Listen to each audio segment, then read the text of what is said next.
Olá pessoal, sejam todos bem-vindos a mais uma videoaula do canal Química Central. Eu sou João Bosco Paraíso da Silva, professor de Química, e nesta aula de hoje vamos falar sobre volatilidade. Vamos começar logo depois da abertura.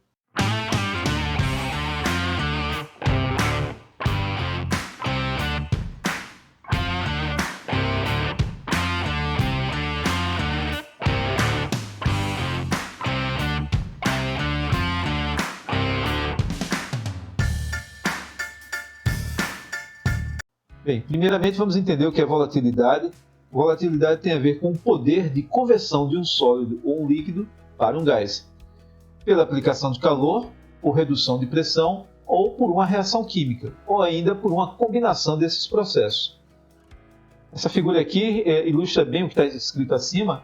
Então veja só, se você tem um sólido ou um líquido, as moléculas desse sólido e desse líquido têm uma certa facilidade de passar para a fase de gás. Naturalmente, na medida que mais moléculas vão para a fase gás, vai chegar um momento em que você vai ter um equilíbrio entre as espécies que estão na fase gás com aquelas que estão na fase condensada, e nesse momento você vai ter uma certa pressão de vapor. Claro que a facilidade dessa conversão tem muito a ver com as chamadas forças intermoleculares que mantêm o sólido ou o líquido unidos. Então, por exemplo, quando a gente olha nessa tabela aqui e vê a pressão de vapor a 25 graus Celsius, na primeira coluna você tem aqui algumas substâncias, e na segunda coluna as pressões de vapor em Torricello.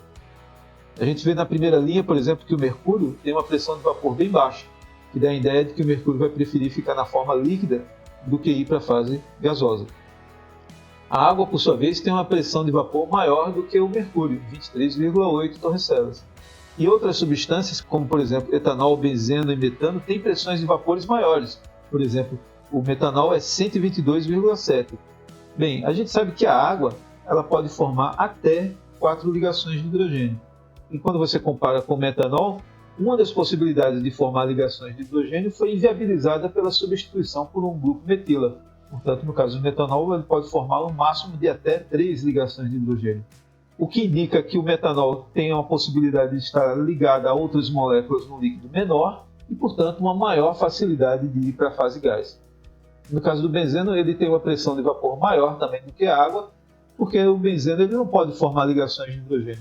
O benzeno ele tem a estabilidade entre uma molécula de benzeno e outra através das chamadas interações π, dos elétrons que estão nas ligações π deslocalizadas de uma molécula de benzeno em relação à outra. Portanto, se a volatilidade tem a ver com a facilidade de sólidos ou líquidos irem para a fase gasosa, então a volatilidade está diretamente associada com o conceito de cheiro ou aroma. Nós humanos aprendemos desde cedo a reconhecer os diferentes cheiros, porém não somos os melhores nesta tarefa. Vários animais e insetos são mais habilidosos no uso e reconhecimento de moléculas voláteis. Vejamos alguns exemplos de moléculas e os seus cheiros associados. Por exemplo, o 3-metilbutano-1-tiol é uma substância que é produzida pelo gambá como uma forma de defesa quando ele se sente acuado. A ureia, por exemplo, que está presente na urina, ela é utilizada por vários animais para demarcar seus territórios na natureza. A putrescina é uma substância que é gerada em animais em decomposição e pode ser reconhecida a distâncias longas por exemplo, aves de rapina. A trimetilamina é uma molécula, por exemplo, que está presente no cheiro característico dos peixes. O disulfeto de dialila é uma molécula que dá o cheiro característico do alho. O cinamaldeído é uma molécula que dá o cheiro característico da canela. O 2-furilmetanotiol é a molécula que dá um cheiro característico do café. Portanto, pessoal, caso você tenha interesse de estudar indústria de alimentos, de cosméticos, indústria de medicamentos, indústria química, até mesmo a parte de indústria bélica, perfumaria, ciência forense, ou se você gosta de biologia, quer saber como animais e insetos se comunicam, você tem que estudar a volatilidade. E um aspecto importante no estudo da volatilidade é entender como que a pressão de vapor desses sólidos ou líquidos voláteis depende da temperatura.